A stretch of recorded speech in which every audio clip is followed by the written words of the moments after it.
आपनको स्वागत जनाउछि मु प्रणति। ए चैनल रो समस्त संवाद गुड़िक तथ्य भित्तिक और सत्य उपर आधारित।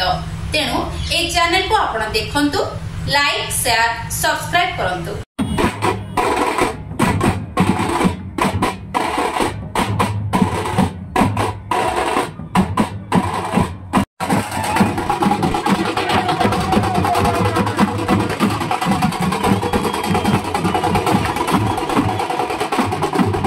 हनुमान जयंती अवसर में अखंड भारतर संकल्प नहीं बाइक रैली। बजरंग दल तरफ पवित्र हनुमान जयंती अवसर में अखंड भारत संकल्प यात्रा नियारा ढंग से पालन होईछि। 200 रु ऊर्ध्व मोटरसाइकेल एक विशाल शोभायात्रा मंगलवार बजरंग दलर 500 रु ऊर्ध्व सदस्य माने भोगराई ब्लॉक पेंठस्थल थाना छक ठारू शंखारी और सीमांत उदयपुर बोर्डर पर्यंत बाइक शोभायात्रा परिक्रमा करा जाई चंदनेश्वर मंदिर पर्यंत पहुंचीथिला। देशभक्ति और जय श्रीराम रो नारा दे पहुंचवा परे साहाबाजीपुर कियागड़िया आश्रम ठारे खेचुड़ी बंटन करथिले। एही कार्यक्रम रे बजरंग दलर सदस्य माने उपस्थित थिबा बेले अखंड भारत हिंदू महासभार राज्य सभापति कौशिक चांद समेत राष्ट्रीय स्वयंसेवक संघ और स्थानीय बीजेपी कर्मी माने सामिल होइथिले। उक्त कार्यक्रम बजरंग दल भोगराई प्रखंडर संयोजक गोराचांद दास अधिकारी नेतृत्व में आयोजित होइथिला बेले दलर सदस्य राकेश प्रधान, जगत जीवन प्रधान, सपन जेना, राजेश कुमार प्रधान, सुजन घड़ाई, सपन प्रधान प्रमुख कार्यक्रम परिचालन रे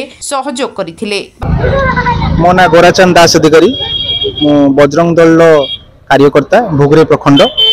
आमे समस्त मिसी आज हनुमान जयंती उपलक्षे एक विशालकाय बाइक रैली करथिलु, जोंडा कि आरंभ होइतला हमर उदयपुर थाना छक पर्यंत।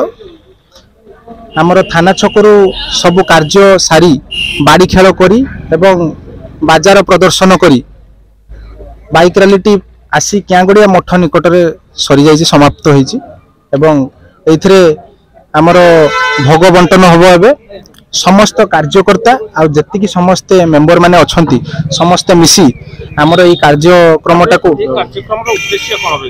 कार्यक्रम उद्देश्य होछि हमर हनुमान जयंती उपलक्षे आमे हिंदू जागरण गोटे करिवा पई एक विशालकाय रैली करथिलु, बाइक रैली करथिलु। आउ समाप्त होइछि एटा कियागड़िया मठ पाखरे समाप्त होइछि। हमर अखंड भारतर संकल्प यात्रा सह आमे बजरंग दल सब कार्यकर्ता माने मिसी ए कार्यक्रमटा को भलरे श्रृंखला सहित समाप्त करिछु।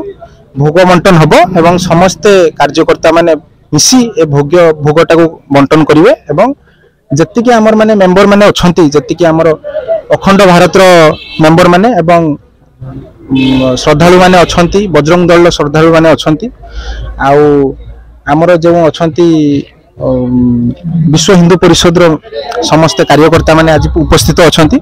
समस्त मिसी ए कार्यक्रम को शांति श्रृंखला सहित समाप्त करिछु। देवाशीष कवि, बजरंग दल बस्ता प्रखंड।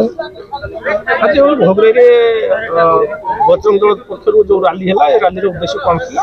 उद्देश्य हमर श्रीराम हमर हनुमान जयंती उपलक्षे हम गोटे विशालकाय पदयात्रा काढ़ी माने उदयपुर बाइक रैली नै हमर थाना चक दे चन्नेश्वर शांति श्रृंखला सहित हमर एक्चुअली बाजा एवं हमर बाड़ी खेल सहित प्रसारण करी हम सीधा कियागड़िया मठ पाखरे आसी समाप्त होई।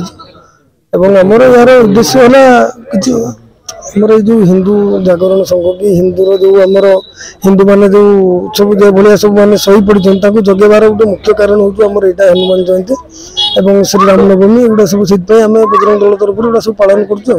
बालेश्वर जिला भोगराई रु भगवान चंद्र बेहरा रिपोर्ट, सत्य संधान।